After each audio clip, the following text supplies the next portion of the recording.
नाजरीन अस्सलाम वालेकुम। IND टुडे न्यूज़ में आपका खैर मकदम करते हैं। आइए देखते हैं ये तफसीलात। RDO जहीराबाद अब्दुल हमीद के मुताबिक महकमे रेवेन्यू की जानिब से सर्वे का काम मुकम्मिल हो चुका है।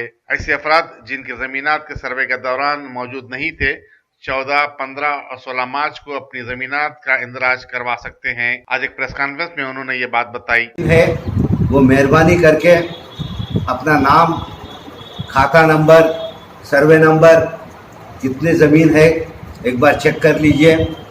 और अगर कोई गलती है तो वहाँ पर ही एक एम्प्लॉय को 3 दिन रखा जाएगा, उनको एप्लीकेशन दीजिए, वो रजिस्टर में एंट्री करेंगे और ऑफिस में आकर सही करेंगे।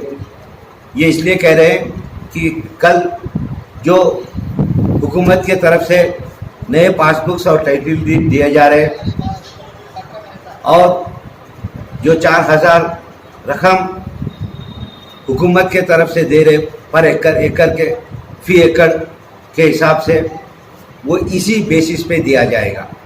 इसलिए मैं सब लोगों से गुजारिश करता हूं कि लोग ये रिकॉर्ड एक बार देख लें